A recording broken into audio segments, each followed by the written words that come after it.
ya.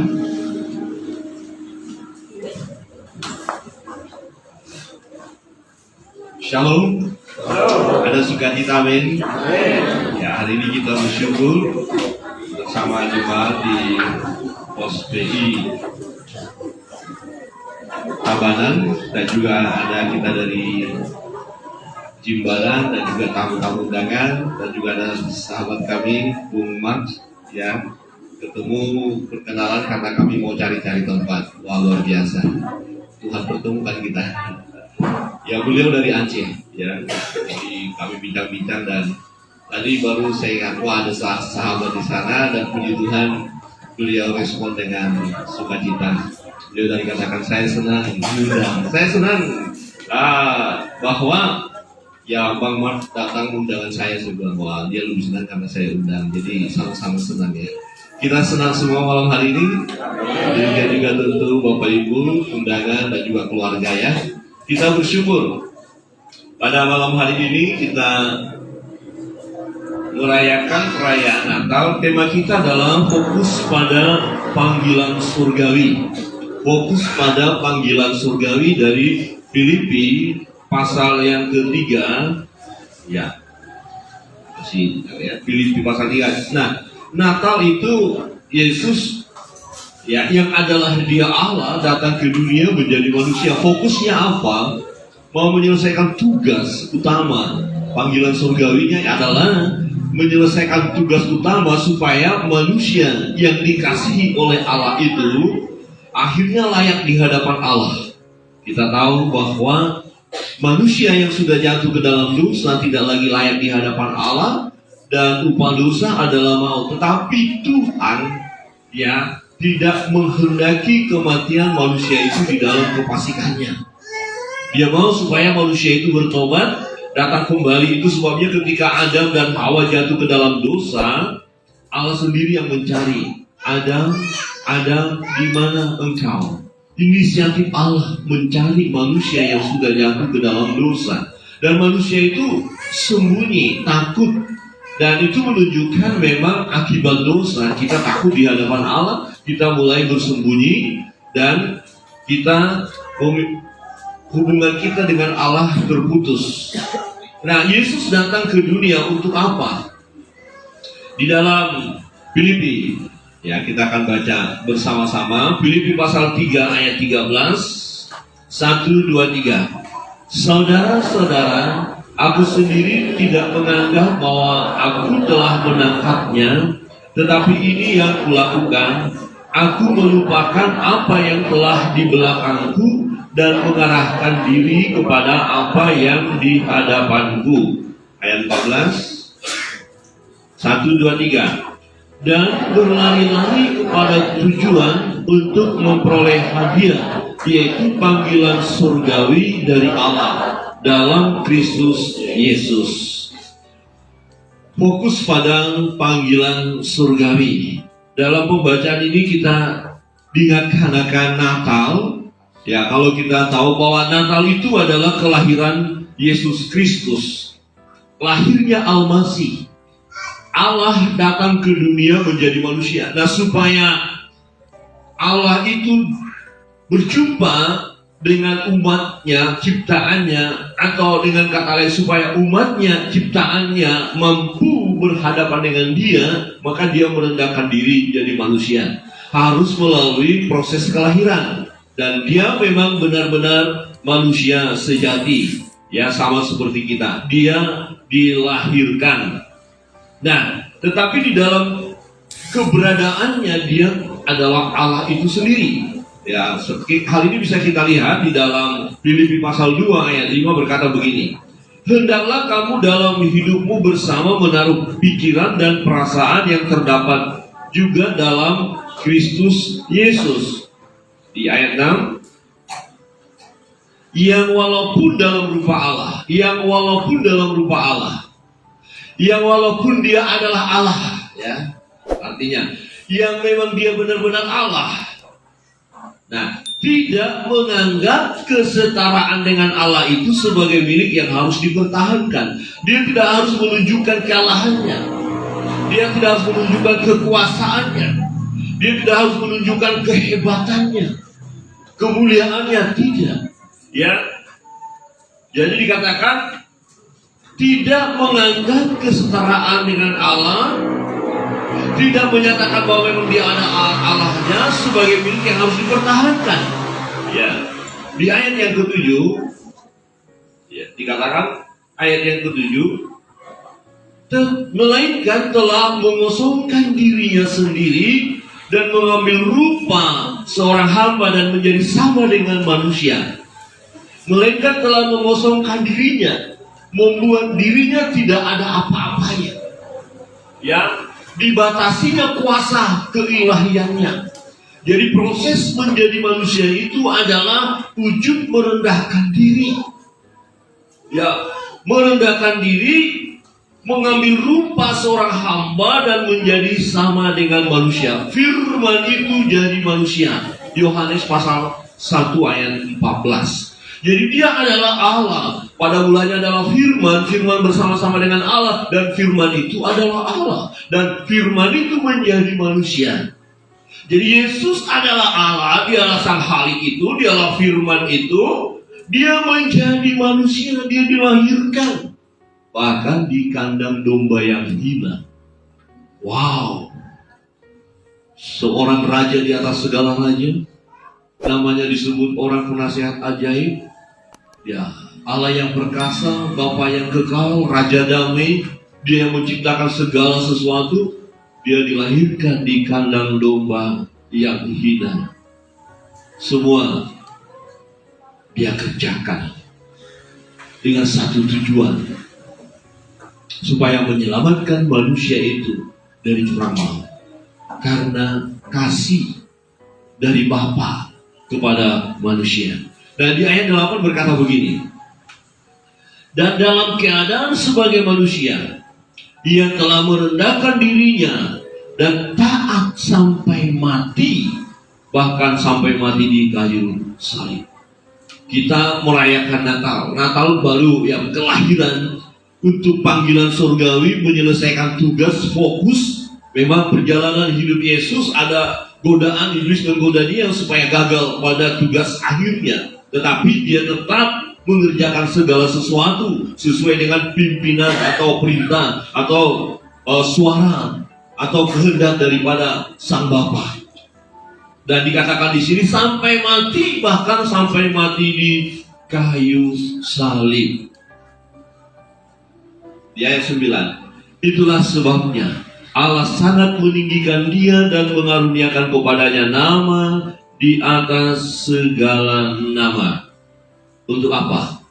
Dia sampai datang ke dunia. Dia lahir di kandang domba yang hina, membuat dirinya tidak ada apa-apanya. Dia kemudian akhirnya dia disiksa, dianiaya, dan disalibkan. Di ayat 10 kita baca bersama-sama. 1, 2, 3. Supaya dalam nama Yesus bertekuk lutut segala yang ada di langit dan yang ada di atas bumi dan yang ada di bawah bumi.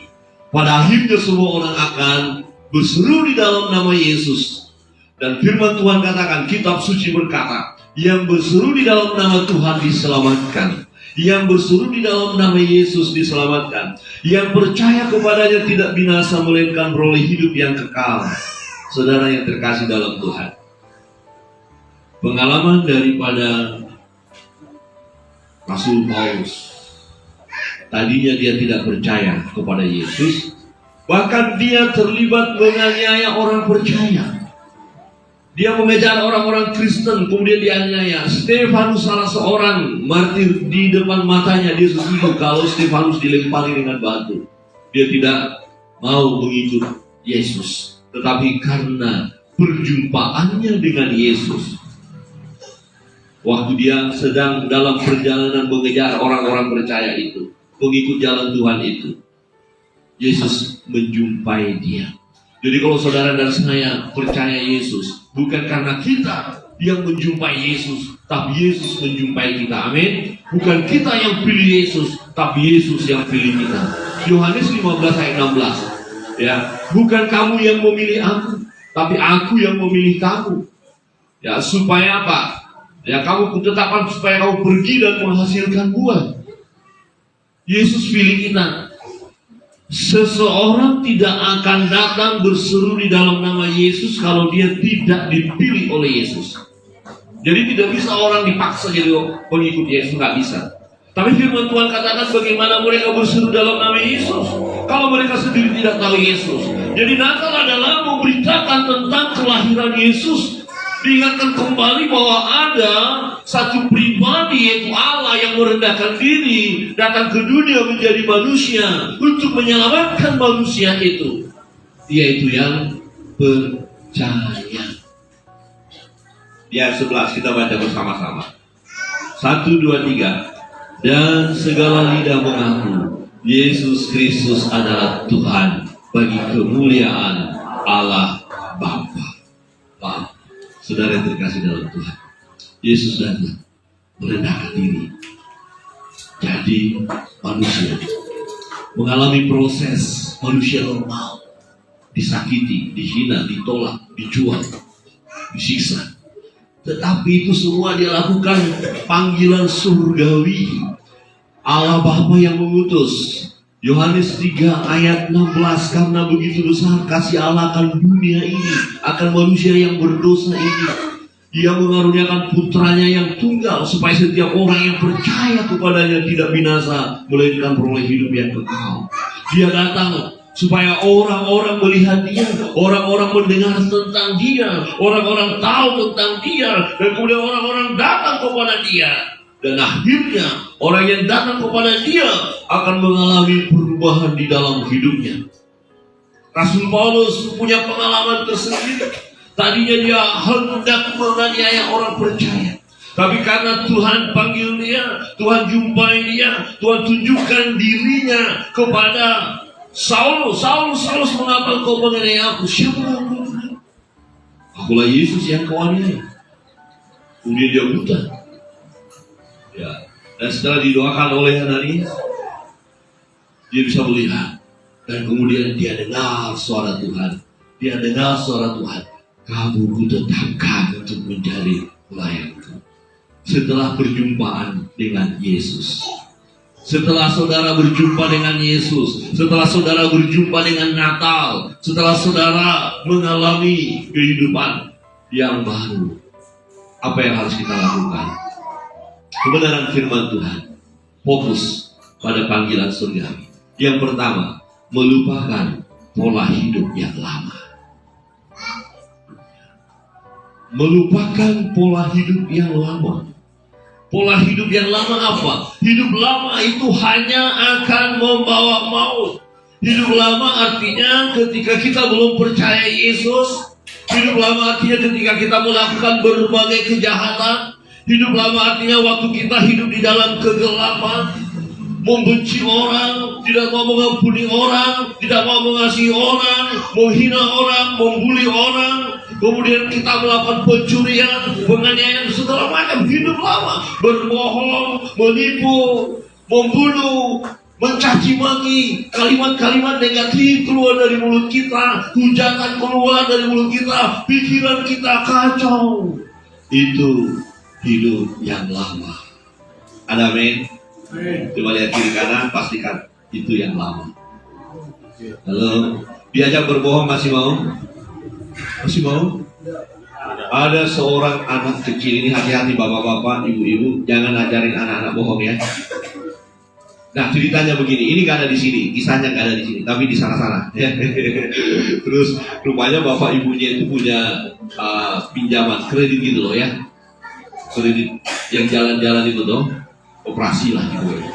Terus bapaknya lihat, ada operasi. Terus dia bilang sama anak, nah, kasih tahu nanti sama om itu ya, bapak tidak ada di rumah. Ya, terus, iya kata anaknya, bapaknya masuk kamar. Terus datang si omnya, halo, nah, bapak di mana? Kata bapak gak ada di rumah. Nah ini gak bisa dibohongi kan. Jadi kalau saudara berbohong, orang lain bisa nggak tahu, tapi Tuhan pasti tahu. Amin. Amin. Bapak-bapak pernah bohong sama istri nggak? Sedikit. Ibu-ibu pernah bohong suami nggak? Ada kisah nyata ini, bukan di sini. Suaminya paling nggak suka kalau istrinya ada kredit, ya. Tapi istrinya pengen dapat panci. Tetangga sebelah sudah banyak panci, ada kredit panci. Ya, terus dengan diam-diam, ya ibu ini kreditlah panci dan dia menutupi sekian lama dan tersisa dia. Tapi suaminya tahu kayaknya pancinya ini beda, ini agak bagus ini. Tanya, Mam, ini panci dari mana? Oh ya, ada tabungan beli padahal ya. Ya, berbohong demi kebaikan boleh? Nggak boleh ya. Bohong tetap bohong ya. Ya, tapi setelah lunas baru jujurlah ibunya. Ya kan nggak minta uang dari suami kan. Artinya suaminya nggak suka ada zaman kredit begitu gitu loh. Tapi kan kalau nggak gitu nggak bisa ada panci, nggak ada bisa barang-barang yang lain. Tapi itu ibu-ibu yang di sana, bukan di sini. Ya mulai ada bohong dan lain sebagainya ya. Hidup yang lama. Nah, apa hidup lama daripada Rasul Paulus ini? Dia orang hebat, dia orang pintar. Ya, dia terpelajar. Ya, dia murid seorang orang pintar, Gamaliel. Ya, dia punya status kedudukan yang tinggi. Ya, dia mendapatkan surat resmi ya dari mahkamah agama waktu itu untuk menganiaya orang-orang percaya. Dia orang hebat. Ya, orang Yahudi asli. Tetapi kemudian dia berkata apa? Semua itu kuanggap sampah. Ya. Jadi saudara yang terkasih dalam Tuhan, apa artinya kita melupakan pola hidup yang lama, melupakan yang di belakang? Ya, kita harus mengambil keputusan untuk menerima Yesus sebagai Tuhan dan Juru Selamat kita. Kita harus berani dengan radikal meninggalkan dosa dan kejahatan. Radikal. Ya. Ada radikal ini begini. Ini contoh kecil. Ada orang yang perokok. Kemudian dia dinasehati. Sudah berhenti merokok. Terus ada nasihat yang lain berkata, oke, berhenti merokok kalau hari ini tinggalkan masa lalu, amin. Ya, harus tinggalkan. Pola hidup lama harus kita tinggalkan. Kalau masih ada kebencian kepada orang lain, katakan aku tidak mau membenci dia, aku mau mengasihi dia. Tidak boleh ada dendam, sakit hati. Ya, ini yang disampaikan oleh Rasul Paulus kepada kita. Jangan pernah ingat-ingat lagi kehidupan yang lama. Nah, kalau saudara ambil komitmen bertobat, kebiasaan lama itu bisa menggoda saudara. Bisa. Kebiasaan lama yang dimaksud adalah tabiat dosa itu masih menggoda, dipancingnya kita.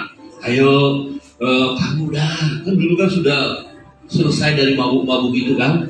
Terus kita bertobat, datang teman, gak apa-apa, satu sloki saja, satu gelas saja. Ini kami punya kisah nyata dulu pelayanan di Tabanan ini loh ya. Jadi ada teman yang begitu, aduh Pak Pendeta susah, ini kumpulan anak muda, dengan satu sloki saja. Ya kan menghargai teman, dia coba. Ternyata habis sloki masuk lagi, satu sloki lagi. Nah setelah satu sloki masuk lagi. Dan akhirnya ya satu gereja gitu masuk yang sadar. Godaannya begitu, lembut, godaannya nggak terlalu menyakitkan. Ayo dong dikit-dikit, apalah, ayo. Tapi kita jangan ingat, jangan mau. Oh enggak, itu kebiasaan lama. Saya tidak, saya sudah alami itu, saya sudah lewat itu. Saya tidak mau lagi model-model begitu. Jadi jangan coba-coba kembali ke kehidupan lama.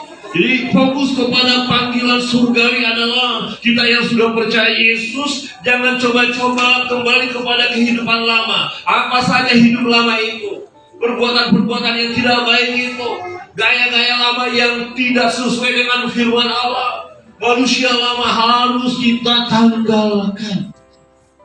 Dan Rasul Paulus katakan, hidupku bukan aku lagi, melainkan Kristus yang tinggal di dalam aku. Dan ini memang tidak gampang. Tetapi kalau kita mau berserah kepada Tuhan, bukankah Roh Kudus ada di dalam diri kita? Itu sebabnya kalau kita melakukan hal yang salah, Roh Kudus akan ingatkan kita, pikiranmu salah, perkataanmu salah, tindakanmu salah. Kemudian kita insaf akan dosa kita, dan kemudian kita menyadari, dan kita berkata, Tuhan, ampunilah aku tadi sudah bohongi dia, aku sudah marah dia, aku sudah kelewatan ini. Kata-kata saya kebun binatang keluar, tapi saya mau berubah. Saya tidak boleh lakukan lagi itu. terjadi perubahan hidup. Hidup yang lama terus akan menggoda Bapak Ibu dan Saudara. Percayalah, sekalipun saya sebagai pendeta, Bapak kami sebagai pendeta, Bapak Roni sebagai gembala di sini, semua kita digoda, ya dipancingnya supaya hidup lama muncul lagi. Tapi kita harus katakan tidak. Hidupku bukan aku lagi, bukan egonya aku lagi, tapi biarkan Kristus yang menguasai hidup kita. Amin. Perhatikan di dalam Filipi pasal 3 ayat 7. Tetapi apa yang dahulu merupakan keuntungan bagiku, sekarang kuanggap rugi karena Kristus. Ada orang masih bangga dengan manusia lamanya. Pokoknya aku begini, kalau aku marah aku pukul, selesai, aku hajar. Dengan bangganya berkata seperti itu. Padahal itu kan bukan sesuatu yang benar. Justru kita malu. Saya ikutin ada di TikTok, ada seorang menghina orang lain, yang dihina balas lagi menghina. Saya bilang, aduh, tolong jangan ladeni. Kalau kamu juga balas dengan kata-kata kotor, apa bedanya? Sama-sama dua-duanya kata kotor. Gak usah dilayani. Justru orang akan lebih bangga kepada kita kalau kita tidak balas. Ada amin? Kalau kita balas juga sama saja. Ngapain? Nah, dahulu merupakan keuntungan dulu. Kalau saya jangan diganggu, saya akan balas, saya akan tunjukkan kehebatan saya akan bla bla bla bla. Itu dulu keuntungan. Tapi karena mengenal Kristus, sekarang kuanggap rugi karena Kristus. Kebanggaan manusia kita dulu yang tidak di dalam Kristus itu, kita katakan, itu kerugian bagi saya. Saya tidak mau lagi ada di situ. Saudara yang terkasih dalam Tuhan, di ayat 8 berkata begini. Malah segala sesuatu kuanggap rugi karena pengenalan akan Kristus Yesus Tuhanku. Jadi semakin kita mengenal Yesus, mungkin saudara dianiaya orang lain, tapi saudara tidak balas. Ya, mungkin orang berkata, ini apa ini? Kok nggak membalas? Dan justru akhirnya karena kita kenal tentang Tuhan, Tuhan katakan pembalasan adalah hakku. Jadi kita semakin mendekatkan diri kepada Tuhan. Nah, oleh karena pengenalan akan Kristus Yesus, kita anggap segala sesuatu cara dunia itu kerugian. Ya, karena pengenalan akan Kristus Yesus Tuhanku lebih mulia daripada semuanya. Oleh karena Dialah aku telah melepaskan semuanya itu dan menganggapnya sampah supaya aku memperoleh Kristus. Jadi gaya-gaya manusia lama kita itu sampah. Ya, ada amin. Kita itu terpancing dengan gaya dunia, berarti kita kembali kepada sampah. Coba lihat kiri kanan dan katakan, jangan kembali kepada sampah. Amin. Ya lucu dong ya, sudah jadi orang Kristen ngomong, apa? Siapa dia? Belum tahu keluarga kita ya. Keluarga kita keturunan raja dari sana loh. Berani? Coba. Kok masih begitu? Itu sampah. Justru yang benar, ya tidak apa-apa, ampuni dia. Oh kita dianiaya, apa-apa, ayo kita berdoa.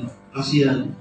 Iblis sedang masuk dalam pikirannya sehingga kata-katanya tidak baik kepada kita. Kita harus mengasihi orang itu. Nah ini dia. Ya ini baru keren. Amin. Coba lihat kiri kanan, kata memaafkan baru keren. Membalas tidak keren, tapi kalau cara dunia membalas itu baru keren. Baru bilang hebat. Karena di dalam TikTok yang saya ikutin itu ya masih berlanjut mereka. Semakin ada kalimat-kalimat, semakin ada yang jempol, bagus, sikat, pantai bro, hantam bro, dimantu, gak ada sudah. Tapi status kita di sini gak ada gitu ya? Ada. Bermain dunia maya. Oh, apa itu? Waduh. Jangan. Kuanggap rugi. Artinya jangan kita kembali ke sana. Lupakan yang lama, hal-hal yang tidak berkenan kepada Tuhan. Kita bisa. Kita dimampukan oleh Kristus. Pengenalan kita akan Tuhan membuat kita mengalami perubahan itu. Jadi semakin hari kita dibersihkan. Firman Tuhan katakan dibaharui dari hari ke hari. Yang kedua, fokus pada panggilan surgawi. Mengenakan senantiasa hidup yang baru. Hidup yang baru itu menempel dalam hidup kita. Berjalan kita bersama hidup yang baru. Dan terus hidup baru membawa kita ke surga. Karena kehidupan baru inilah hidup yang berkenan kepada Allah. Ya, dikatakan apa? Kita tidak cukup berkata, oh, saya terima Yesus, saya percaya Yesus, selesai. Tidak. Tetapi panggilan surgawi mengarahkan diri kepada apa yang di hadapan kita. Fokus kepada Tuhan, fokus kepada hal rohani. Bukan berarti kehidupan kita secara jasmani gak perlu. Tapi jangan karena kebutuhan-kebutuhan jasmani ini kita meninggalkan Tuhan. Supaya kita jadi kaya, supaya kita dihormati, kemudian kita pakai cara-cara dunia. Jangan. Tuhan bisa angkat kita. Yang terpenting kita fokus kepada Tuhan. Sebab firman Tuhan katakan, cari dahulu kerajaan Allah dan kebenarannya, maka semua akan ditambahkan kepadamu. Bukannya Tuhan tidak mau kita berhasil. Kita bisa berhasil, jadi orang kaya, diberkati, jadi orang kaya, bahkan menjadi berkat.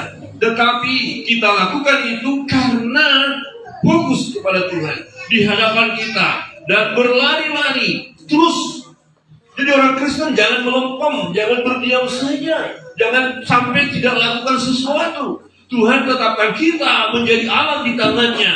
Dan dikatakan berlari-lari kepada tujuan untuk memperoleh hadiah panggilan surgawi. Jadi jangan seperti yang kata orang-orang itu. Kalau mau Natal, ya ini seperti kapal selam. Kapal selam, ya, enggak di sini ya. Di sini tiap minggu ada ya. Jangan nanti Pak Pendeta singgung saya, kemudian nggak datang lagi itu saya. Katanya begini, katanya loh ya, kapal selam itu nyelam kalau di Desember dia muncul. Jadi itu terpal, kursi itu banyak disewa orang gereja apa semua, ramai sekali. Tapi kalau Januari, minggu pertama, minggu kedua, minggu ketiga sudah nyelam lagi dia. Februari sih nggak ada di gereja. Kemarin nggak ada, nanti ya di saat Paskah dia muncul lagi sebentar. Ya Paskah kan, setelah Paskah dia nyelam lagi. Nanti di Desember baru dia muncul. Jadi ini sedang banyak muncul sekarang. Tidak seperti itu orang Kristen, tapi kita terus di dalam Tuhan. Ada amin? Coba katakan kiri kanan, terus di dalam Tuhan. Saudara yang terkasih dalam Tuhan, Natal tidak hanya sekedar untuk hari ini saja atau pada saat Desember, tapi Natal itu ada di dalam hidup kita. Di ayat 9 berkata begini, dan berada di dalam Dia, berada di dalam Kristus, berada di dalam Dia bukan dengan kebenaranku, ya bukan dengan kebenaranku sendiri karena mentaati hukum Taurat, melainkan dengan kebenaran karena kepercayaan kepada Kristus, yaitu kebenaran yang Allah anugerahkan berdasarkan kepercayaan. Ya, saudara terkasih dalam Tuhan, jelas sekali ya. Dan ayat yang ke-10 dikatakan, yang kukehendaki ialah mengenal Dia dan kuasa kebangkitannya dan persekutuan dalam penderitaannya, di mana aku menjadi serupa dengan Dia. Ya. Menjadi serupa dengan Dia dalam kematiannya. Kita menyerahkan terus kepada Tuhan. Bukan kebenaranku lagi, tapi kebenaran dari Kristus. Tuhan yang menguasai hidup kita. Dan saya yakin itu. Ya, kalau kita bergaul karib dengan Tuhan, kita mulai tekun berdoa, tekun membaca kitab suci, beribadah memuji Tuhan, maka panggilan surgawi itu ya kita lakukan, dan itu menyenangkan hati Tuhan. Amin. Menyenangkan hati Tuhan. Fokus pada panggilan surgawi. Apa yang harus kita lakukan memperingati Natal ini? Pertama, kita diingatkan supaya kita melupakan pola hidup yang lama. Tanggalkan itu. Dan yang kedua, mari kita mengenakan terus-menerus manusia baru. Ada yang harus kita kerjakan. Melayani, peduli kepada orang lain, mengasihi orang lain, membereskan diri kita dari sesuatu yang tidak beres. Dan akhirnya, sungguh kita berkenan kepada Allah. Dan ketika kita berkenan kepada Allah, Allah berkenan kepada kita. Kita pribadi-pribadi yang diberkati olehnya. Amin. Mari kita berdoa.